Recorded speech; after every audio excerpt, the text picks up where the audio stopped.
ذرا ایک منظر کا تصور کیا جائے۔ ایک بہت پرانی، تاریخی اور بظاہر انتہائی شاندار عمارت موجود ہے، جی صحیح۔ اور اس کا لکڑی کا ایک بہت بڑا، خوبصورت اور لوہے جیسا مضبوط نظر آنے والا دروازہ ہے۔ اب اس کی کارگری سے متاثر ہو کر جیسے ہی اس دروازے پر ہلکی سی دستک دی جائے یا انگلیوں سے تھوڑا سا دباؤ ڈالا جائے تو اچانک ایک عجیب سی چیز ہوتی ہے۔ اچھا، کیا ہوتا ہے؟ وہ لکڑی جو باہر سے اتنی مضبوط لگ رہی تھی نا، ہاتھ لگتے ہی بھربھری ہو کر جھڑنے لگتی ہے۔ مطلب اس کے اندر کا مکمل کھوکھلا پن ظاہر ہو جاتا ہے۔ اور حیرت کی بات یہ ہے کہ یہ تباہی کسی زلزلے کی وجہ سے نہیں آئی۔ بالکل، کسی طوفان نے اس دروازے کی بنیادوں کو نہیں ہلایا ہوگا۔ جی ہاں، بلکہ اس کے پیچھے ایک نہایت چھوٹی، بظاہر بے ضرر سی خاموش مخلوق ہے جسے دیمک کہا جاتا ہے۔ دیکھیے، اس منظر میں جو چیز سب سے زیادہ خوفناک ہے نا، وہ اس تباہی کی خاموشی ہے۔ انسان عموماً جب کسی بڑے نقصان کے بارے میں سوچتا ہے تو ذہن میں دھماکے، سیلاب یا طوفان کے مناظر ابھرتے ہیں۔ ہاں بالکل ایسا ہی ہے، کوئی بڑا واقعہ۔ جی، لیکن محمد فاروق راشد کے لکھے گئے مضمون میں جس استعارے کی طرف توجہ دلائی گئی ہے وہ یہ ہے کہ معاشروں، ریاستوں اور انسانی رویوں کا زوال کسی بیرونی طوفان کا محتاج نہیں ہوتا۔ صحیح۔ یہ بالکل اس دیمک کی طرح ہوتا ہے جو اندھیرے میں بغیر کوئی آواز پیدا کیے صدیوں پرانی مضبوط لکڑی کو اندر سے کھا کر راکھ کر دیتی ہے۔ آج کے اس گہرے تجزیے کا مقصد اسی خاموش تباہی کو سمجھنا ہے کہ یہ دیمک انسانی زندگی کے مختلف پہلوؤں ہیں کیسے سرایت کرتی ہے، اور سب سے اہم بات، اس عمارت کے مکمل طور پر گرنے سے پہلے اس کا علاج کیسے ممکن ہے۔ یعنی ہم اس مسئلے کی جڑ تک جائیں گے۔ تو لکڑی کے اس کھوکھلے دروازے سے نکل کر اگر سیدھا انسانی ذہن کے اندر جھانکا جائے تو مضمون جس ذہنی دیمک کا ذکر کرتا ہے وہ مجھے بالکل ہمارے اسمارٹ فونز میں موجود کسی وائرس کی طرح لگتی ہے۔ اسمارٹ فون کا وائرس؟ وہ کیسے؟ مطلب ایک فون باہر سے بالکل چمکدار اور نیا لگ رہا ہے، اسکرین پر کوئی خراش تک نہیں ہے، لیکن بیک گراؤنڈ میں کوئی ایسا وائرس چل رہا ہے جو فون کے پروسیسر کو مسلسل کھا رہا ہے۔ بالکل صحیح تشبیہ دی آپ نے۔ بظاہر فون ٹھیک کام کر رہا ہے لیکن اندر سے وہ انتہائی سست ہو چکا ہے اور اس کی بیٹری تیزی سے ختم ہو رہی ہے۔ یہ اسمارٹ فون والی مثال اس عمل کو بہت واضح کر دیتی ہے۔ جب انسانی ذہن کی بات آتی ہے تو یہ بیک گراؤنڈ وائرس دراصل انسان کی سوچنے کی صلاحیت کا سلب ہو جانا ہے۔ سوچنے کی صلاحیت؟ جی، مضمون نگار اس بات پر زور دیتے ہیں کہ ذہنی دیمک اس وقت حملہ آور ہوتی ہے جب انسان سوال کرنا چھوڑ دیتا ہے، جب تحقیق کی جگہ اندھی تقلید لے لے۔ صحیح، یعنی بس جو چل رہا ہے اسے مان لیا جائے۔ بالکل، لوگ یہ سمجھنے لگتے ہیں کہ جو روایات یا خیالات انہیں وراثت میں ملے ہیں یا جو معاشرہ انہیں بتا رہا ہے ان پر سوال اٹھانا ایک جرم ہے۔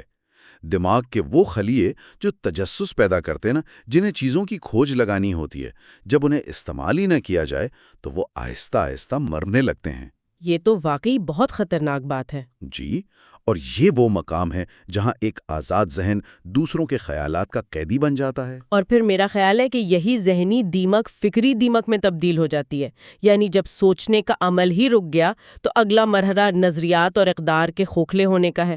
ذرا اس بات پر غور کیا جائے کہ روزمرہ زندگی میں کتنی بار واٹس ایپ پر آنے والا کوئی پیغام، کوئی سنسنی خیز خبر یا کوئی اقتباس ہم پڑھے بغیر اور اس کی ذرا سی بھی تصدیق کیے بغیر ہم اسے آگے فارورڈ کر دیتے ہیں۔ بالکل، وہ جو ایک لمحے کا بنا سوچے سمجھے کلک ہے نا، دراصل وہی وہ دیمک ہے جو فکری سالمیت کو کھا رہی ہوتی ہے۔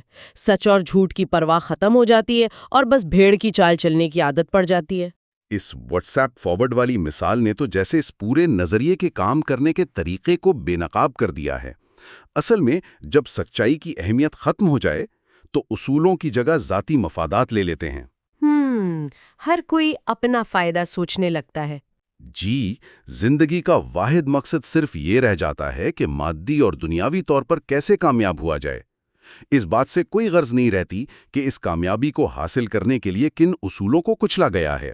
اور جب کسی معاشرے میں سچ اور جھوٹ کا فرق ہی مٹ جائے تو وہ معاشرہ انسانوں کا نہیں رہتا، وہ ایسے روبوٹس کی فیکٹری بن جاتا ہے جو صرف وہی کرتے ہیں جس کی انہیں پروگرامنگ کی گئی ہو۔ ان کے پاس معلومات کا انبار تو ہوتا ہے لیکن شعور بالکل نہیں ہوتا۔ بغیر شعور کے معلومات؟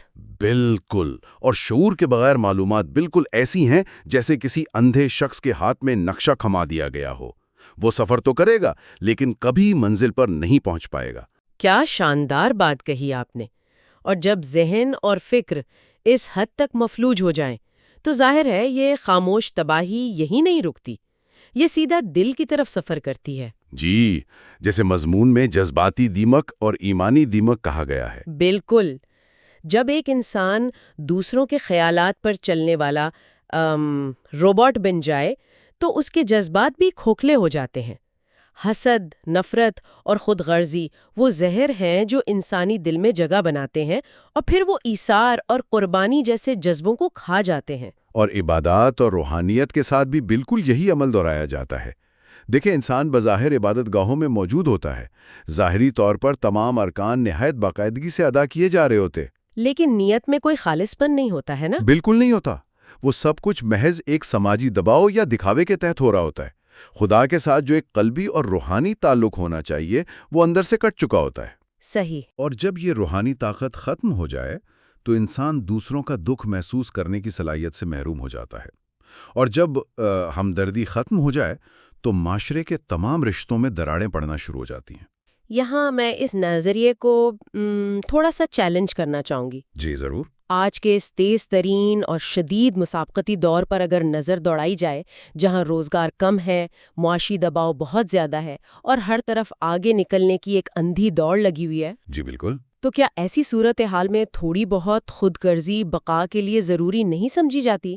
اگر ایک شخص اپنے مفاد کو ترجیح نہیں دے گا تو کیا یہ زمانوں سے کچل کر نہیں گزر جائے گا؟ یہ ایک اہم سوال ہے۔ میرا مطلب ہے جسے ہم بے حسی کہہ رہے ہیں، کیا وہ دراصل آج کے دور کا سیلف ڈیفense یا خود ارادی کا میکینزم نہیں ہے؟ دیکھیں، یہ ایک ایسا سوال ہے جو بظاہر بہت منطقی لگتا ہے کہ جنگل میں زندہ رہنے کے لیے جنگلی اصولوں کو اپنانا پڑتا ہے۔ بالکل۔ لیکن میرا ماننا یہ ہے کہ انسانوں کا معاشرہ جنگل کے اصولوں پر نہیں چل سکتا۔ ہمدردی اور ایک دوسرے کا احساس دراصل وہ گوند ہے جو کسی بھی تہذیب اور معاشرے کو جوڑ کر رکھتی ہے۔ وہ گوند جو ہمیں بکھرنے نہیں دیتی۔ جی ہاں، جب بقا کے نام پر خود غرضی کو اپنایا جاتا ہے تو وقتی طور پر تو شاید کوئی فرد کسی دوڑ میں آگے نکل جائے، لیکن اجتماعی طور پر وہ اس پورے ڈھانچے کی بنیادوں کو کاٹ رہا ہوتا ہے جس پر وہ خود کھڑا ہے۔ یہ تو سوچنے والی بات ہے۔ ذرا تصور کریں، اگر کسی ہسپتال میں ایک ڈاکٹر صرف اپنے مالی مفاد کا سوچے اور مریض کا درد نہ محسوس کرے، یا ایک استاد صرف اپنی تنخواہ کی فکر کرے اور طالب علم کے مستقبل سے بے نیاز ہو جائے، تو کیا ہوگا؟ پورا نظام ہی بیٹھ جائے گا۔ بالکل۔ یہ بے حسی جب اجتماعی شکل اختیار کرتی ہے تو پھر کوئی بھی محفوظ نہیں رہتا۔ ایک دن وہی خود غرض انسان جب خود کسی مشکل میں پھنستا ہے تو اسے چاروں طرف صرف کھوکھلے لوگ ملتے ہیں جو اس کا درد نہیں بانٹ سکتے۔ بے حسی سب سے بڑی دیمک ہے۔ یہ بات واقعی سوچنے پر مجبور کرتی ہے کہ انفرادی سطح کی یہ جذباتی اور فکری کمزوری کیسے ایک بڑے طوفان کا پیش خیمہ بنتی ہے، اور یہیں سے اس زوال کی وہ کڑی جڑتی ہے جو پورے ریاستی نظام کو اپنی لپیٹ میں لے لیتی ہے۔ جی، ریاستی نظام کی خرابی۔ کیونکہ جو افراد اندر سے کھوکھلے ہو چکے ہیں، جب وہ نظام کو چلانے والی کرسیوں پر بیٹھتے ہیں تو وہ ادارے بھی دیمک زدہ ہو جاتے ہیں۔ یہ صورتحال مجھے کسی فلم کی شوٹنگ کے سیٹ کی طرح لگتی ہے۔ فلم کی شوٹنگ کا سیٹ؟ وہ کیسے؟ مطلب اگر کیمرے کے اینگل سے دیکھا جائے تو ایک بہت عالیشان محل نظر آتا ہے، سنگ مرمر کے بڑے ستون، بھاری دروازے، ہر طرف محافظ کھڑے ہیں۔ صحیح۔ لیکن اگر اس سیٹ کے پیچھے جا کر دیکھا جائے تو وہاں کوئی مضبوط عمارت نہیں ہوتی، بلکہ صرف لکڑی کے تختے، کچھ رسیاں اور بانس ہوتے ہیں جنہوں نے اس عارضی ڈھانچے کو وقتی طور پر روکا ہوتا ہے۔ آہا، بہت زبردست مثال ہے۔ اور مضمون بھی ہمیں یہی بتاتا ہے کہ جب ریاستی اداروں میں کرپشن، نااہلی اور اقربا پروری گھس جائیں تو وہ ادارے محض ایک فلمی سیٹ بن کر رہ جاتے ہیں۔ ان کی عمارتیں تو موجود ہوتی ہیں، لیکن ان کا وجود اور ان کا مقصد ختم ہو چکا ہوتا ہے۔ اس فلمی سیٹ والی مثال کا سب سے بھیانک پہلو یہ ہے کہ اس سیٹ پر کام کرنے والے اداکار، یعنی جو لوگ ان اداروں کو چلا رہے ہوتے ہیں، وہ آہستہ آہستہ اس سیٹ کو ہی حقیقت ماننے لگتے ہیں۔ واقعی وہ خود بھی اس دھوپے میں آ جاتے ہیں۔ جی، وہ اس فرضی محل کی دیواروں کو رنگ و روغن کرنے میں اور اپنی کرسیوں کو بچانے میں اتنے مصروف ہو جاتے ہیں کہ انہیں پیچھے گلتی ہوئی لکڑی نظر ہی نہیں آتی۔ جب میرٹ کا قتل ہوتا ہے اور قانون کمزور پڑ جاتا ہے تو اس کا مطلب ہے کہ عمارت کی بنیاد میں دیمک کو خود لا کر چھوڑ دیا گیا ہے۔ یہ تو خودکشی کے مترادف ہے۔ بالکل، اگر تاریخ کا مطالعہ کیا جائے تو معلوم ہوتا ہے کہ رومن ایمپائر جیسی بڑی سلطنتیں کبھی کسی بیرونی دشمن کے حملے سے ایک دم نہیں گریں، وہ پہلے اندرونی طور پر کھوکھلی ہوئیں، ان کا نظام انصاف گرا اور پھر کسی چھوٹے سے بیرونی دھکے نے اس پورے سڑے ہوئے ڈھانچے کو زمین بوس کر دیا۔ یعنی ادارے فرسودہ نظام سے زیادہ ان دیمک زدہ افراد کی وجہ سے ناکام ہوتے ہیں جو انہیں چلا رہے ہوتے ہیں۔ جی بالکل، یہی اصل وجہ ہے۔ اگر اداروں کے اس کھوکھلے پن کی بات ہو رہی ہے تو تعلیمی نظام کا ذکر بہت ضروری ہو جاتا ہے۔ مضمون میں تعلیمی دیمک کا باقاعدہ ذکر کیا گیا ہے۔ تعلیمی ادارے بظاہر تو بہت فعال نظر آتے ہیں، ڈگریاں بانٹی جا رہی ہوتی ہیں، لیکن حقیقت میں وہ محض ایسے کارخانے بن چکے ہیں جہاں سوچنے کے بجائے صرف رٹا لگانا سکھایا جاتا ہے۔ تعلیمی دیمک کے کام کرنے کا طریقہ کار سمجھنا انتہائی ضروری ہے۔ یہ دیمک دراصل ذہن میں موجود ان خلیوں کو نشانہ بناتی ہے جو بچے میں تجسس پیدا کرتے ہیں۔ تجسس کو ہی ختم کر دیتی ہے۔ جی، موجودہ نظام تعلیم نے غلطی کرنے اور فیل ہونے کے خوف کو اس قدر بڑھا دیا ہے کہ کوئی بھی کچھ نیا سوچنے سے ڈرتا ہے۔ طالب علموں کا واحد مقصد امتحانات پاس کرنا اور نمبر لینا رہ گیا ہے، جو کہ ایک بہت المیہ ہے۔ اور جب تعلیم کا مقصد صرف ایک کاغذ کی ڈگری کا حصول ہو تو تخلیقی صلاحیت دم توڑ دیتی ہے۔ اور پھر جب یہ رٹا لگا کر پاس ہونے والے بغیر بصیرت کے لوگ معاشی نظام میں داخل ہوتے ہیں تو ان کا مطمع نظر صرف پیسے کا حصول ہوتا ہے۔ تو پھر یہاں سے معاشی دیمک کا آغاز ہوتا ہے۔ بالکل، وہ ہر جائز اور ناجائز طریقے سے وسائل پر قبضہ کرنا چاہتے ہیں، جس سے معاشی دیمک جنم لیتی ہے۔ حرام کمائی، طاقت کا راج اور وسائل کی غیر منصفانہ تقسیم معاشرے میں ایک ایسا طبقاتی فرق پیدا کرتی ہے جو آخرکار معاشرتی بے چینی اور مکمل تباہی پر ختم ہوتا ہے۔ تعلیم اور معاشرت کی اس روایتی خرابی پر تو شاید طویل عرصے سے بحث ہو رہی ہے، لیکن یہ تجزیہ ہمیں ایک بالکل نئی اور شاید سب سے زیادہ تیزی سے پھیلنے والی دیمک کی طرف لے کر جاتا ہے۔ ڈیجیٹل دیمک کی طرف؟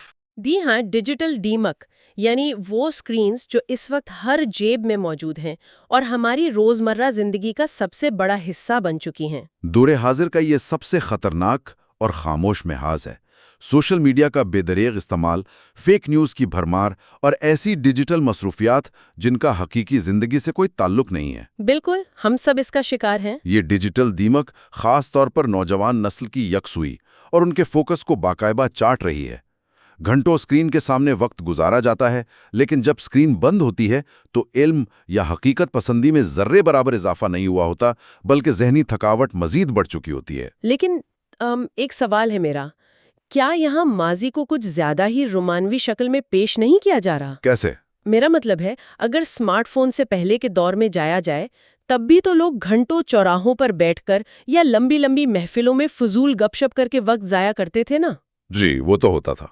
تو کیا یہ واقعی ایک نئی قسم کی ڈیجیٹل دیمک ہے یا محض انسانی فطرت ہے جس نے وقت ضائع کرنے کا ایک نیا اور جدید میڈیم ڈھونڈ لیا ہے؟ اس فرق کو سمجھنا بہت اہم ہے۔ گپ شپ کرنا یا وقت ضائع کرنا یقیناً ہمیشہ سے انسانی کمزوریوں کا حصہ رہا ہے، لیکن ڈیجیٹل دیمک اور پرانے دور کی محفلوں میں ایک بہت بنیادی اور خوفناک فرق ہے۔ وہ فرق کیا ہے؟ جب لوگ روایتی طور پر بیٹھ کر باتیں کرتے تھے تو وہ ایک غیر منظم عمل تھا، لیکن آج ان ڈیوائسز میں موجود الگورتھمز باقاعدہ انجینئر کیے گئے ہیں تاکہ انسانی توجہ کو ہیک کیا جا سکے۔ وہ انسانی نفسیات کو، پسند ناپسند کو خود انسان سے بہتر جانتے ہیں۔ یہ تو کافی ڈراؤنی بات ہے۔ جی، یہ دیمک کا ایسا جدید حملہ ہے جس کے پیچھے اربوں ڈالر کی کمپنیاں بیٹھی ہیں جو چاہتی ہیں کہ آنکھیں کسی صورت اسکرین سے نہ ہٹیں۔ اور اس میں سب سے بڑا دھوکہ یہ ہے کہ انسان معلومات کو علم سمجھنے لگا ہے۔ معلومات اور علم کا فرق مٹ گیا ہے۔ بالکل، انفارمیشن تو مل رہی ہے، لیکن اس انفارمیشن کو پروسیس کر کے اس سے کوئی نتیجہ نکالنے کی صلاحیت ختم ہوتی جا رہی ہے۔ یہ وہ ستم ظریفی ہے جو واقعی حیران کر دیتی ہے۔ انسانی تاریخ میں آج تک کبھی ایسا نہیں ہوا کہ معلومات کا اتنا بڑا خزانہ محض ایک کلک کی دوری پر موجود ہو۔ بالکل۔ دنیا کے کسی بھی موضوع پر سیکنڈوں میں ہزاروں صفحات پڑھے جا سکتے ہیں۔ اس کے باوجود آج کا انسان تاریخ کا سب سے زیادہ بے دھیان، ڈسٹریکٹڈ اور شعور کی کمی کا شکار انسان بنتا جا رہا ہے۔ جی، اور اس کی وجہ یہی ڈیجیٹل اوور لوڈ ہے۔ ایک سیکنڈ میں کوئی علمی خبر پڑھی جاتی ہے، اگلے سیکنڈ کسی کی موت کی پوسٹ پر افسوس کا اظہار ہوتا ہے، اور تیسرے سیکنڈ کسی کامیڈی ویڈیو پر کہہ لگائے جا رہے ہوتے ہیں۔ اس تیز رفتاری نے معاملات کی گہرائی میں جانے کی صلاحیت کو بالکل ہی ختم کر کے رکھ دیا ہے۔ اور یہی وہ وجہ ہے کہ اسکرین ٹائم حقیقت پسندی کو کھا رہا ہے۔ ایک ورچوئل دنیا کے فریب میں جیا جا رہا ہے جہاں ہر چیز کی سطح تو نظر آتی ہے لیکن اس کی کوئی گہرائی نہیں ہوتی۔ یہ دیمک انسان کو اندر سے کھوکھلا کر کے اسے محض ایک ڈیٹا کنزیومر بنا دیتی ہے۔ تو جب اس پوری عمارت کا معائنہ کیا گیا ہے، یہ واضح ہو گیا کہ ذہنی اور فکری دیمک نے سوچ کو کھا لیا، جذباتی دیمک نے دل اور رشتوں کو کھوکھلا کر دیا، ریاستی اور تعلیمی دیمک نے اداروں کی بنیادیں ہلا دیں۔ اور اب یہ ڈیجیٹل دیمک وقت اور توجہ کو چاٹ رہی ہے۔ بالکل۔ تو فطری طور پر یہ سوال ذہن پر ہتھوڑے کی طرح لگتا ہے کہ کیا اب یہ سارا کھیل ختم ہو چکا ہے؟ جب دیمک لکڑی کے اندر اتنی گہرائی تک سرایت کر جائے تو کیا واقعی اس کا کوئی علاج ممکن ہے، یا پھر اب اس عمارت کے گرنے کا انتظار کرنا ہی واحد راستہ بچا ہے؟ اگر صرف ان علامات اور تباہی کو دیکھا جائے تو واقعی ایسا لگتا ہے کہ اب کوئی امید نہیں بچی، لیکن معاشرے کوئی بے جان لکڑی کے دروازے نہیں ہوتے۔ صحیح۔ ان کے اندر خود کو ٹھیک کرنے کی، اپنے ارتقاء کی اور بحالی کی ایک قدرتی صلاحیت موجود ہوتی ہے۔ اس مضمون کا حاصل کلامی یہ ہے کہ ابھی سب کچھ ختم نہیں ہوا، علاج موجود ہے لیکن وہ اندر سے شروع ہوگا۔ اندر سے، یعنی ہمیں خود سے شروعات کرنی ہوگی۔ جی، اور اس کا پہلا قدم یہ تسلیم کرنا ہے کہ یہ بیماری اور یہ خاموش تباہی موجود ہے۔ جب تک اپنی کمزوریوں کو، اپنے اندرونی کھوکھلے پن کو مانا نہیں جائے گا، بحالی کا سفر شروع نہیں ہو سکتا۔ تو یہ بحالی کا سفر، یہ علاج عملی طور پر شروع کیسے ہوگا؟ ظاہر ہے ایک دن میں پورے ریاستی نظام کو تو نہیں بدلا جا سکتا نا؟ بالکل نہیں، اور اسی لیے تبدیلی کا آغاز ہمیشہ فرد واحد سے ہوتا ہے۔ انفرادی سطح پر اپنی زندگیوں میں سچائی، دیانتداری اور اخلاص کو واپس لانا ہوگا۔ عبادات اور رشتوں میں دوبارہ وہ روح پھونکنی ہوگی جو ہمدردی پر مبنی ہو۔ یعنی پہلے اپنا حساب کرنا ہوگا۔ جی، یہ سوچنا ہوگا کہ کہیں ہم خود اندھی تقلید کا شکار تو نہیں ہو رہے، اور پھر جب یہ مضبوط اور باشعور افراد ریاست اور اداروں کا حصہ بنیں گے تو اجتماعی سطح پر تبدیلیاں آئیں گی۔ اور پھر ریاستی سطح پر کیا کرنا ہوگا؟ ریاست کو شفافیت، انصاف اور میرٹ کو یقینی بنانا ہوگا۔ کرپشن کے خلاف محض زبانی جمع خرچ نہیں بلکہ سخت اور بے لاگ احتساب کی ضرورت ہے۔ سب سے بڑھ کر تعلیمی نظام کو ایسی اصلاحات چاہیے جو محض معلومات دینے کے بجائے طالب علموں میں تخلیقی سوچ اور تنقیدی زاویہ نظر پیدا کرے۔ بالکل، سوچنے والے ذہن پیدا کرنے ہوں گے۔ دیمک جس طرح آہستہ آہستہ عمارت کو گراتی ہے، اسی طرح زوال بھی ایک دم نہیں آتا۔ اگر آج بروقت احتساب اور اصلاح شروع کر دی جائے تو حال اور مستقبل دونوں کو بچایا جا سکتا ہے۔ ایک مضبوط فرد ہی دراصل مضبوط معاشرے اور مستحکم ریاست کی پہلی اینٹ ہے۔ آج کے اس پورے گہرے تجزیے کو اگر سمیٹا جائے تو بات وہیں آ کر رکتی ہے جہاں سے شروع کی گئی تھی، وہ لکڑی کا بظاہر مضبوط دروازہ جس کے اندر مکمل کھوکھلا پن چھپا تھا۔ جی، وہی دروازہ۔ یہ استعاراتی حقیقت ہر روز، ہر لمحہ یہ یاد دلاتی ہے کہ تباہی کبھی اچانک شور مچا کر نہیں آتی، یہ اندرونی خانہ پلنے والی خاموش غفلتوں کا نتیجہ ہوتی ہے، چاہے وہ غفلت سوچ پر جمی ہوئی اندھی تقلید کی دھول کی شکل میں ہو، دلوں میں رچ بس جانے والی بے حسی ہو، ریاستی اداروں میں میرٹ کا قتل ہو، یا پھر گھنٹوں بے مقصد سکرول ہوتی ہوئی سکرینز ہوں۔ اور سب سے اہم بات جو یاد رکھنے کی ہے وہ یہ کہ اس دشمن کی سب سے بڑی طاقت ہی اس کا پوشیدہ ہونا ہے، اس کی خاموشی ہے۔ جس دن اس پر روشنی ڈال دی جائے گی، اس پر سوال اٹھانا شروع کر دیا جائے گا، اس دن اس کا زور ٹوٹنا شروع ہو جائے گا۔ بالکل صحیح کہا آپ نے، اور اسی خیال کی بنیاد پر اس تجزیے کا اختتام ایک ایسے سوال پر کیا جائے گا جو ماخذ میں تو براہ راست موجود نہیں، لیکن اس پوری گفتگو کو سمجھنے کے بعد ہر ذہن میں لازمی ابھرتا ہے۔ وہ سوال کیا ہے؟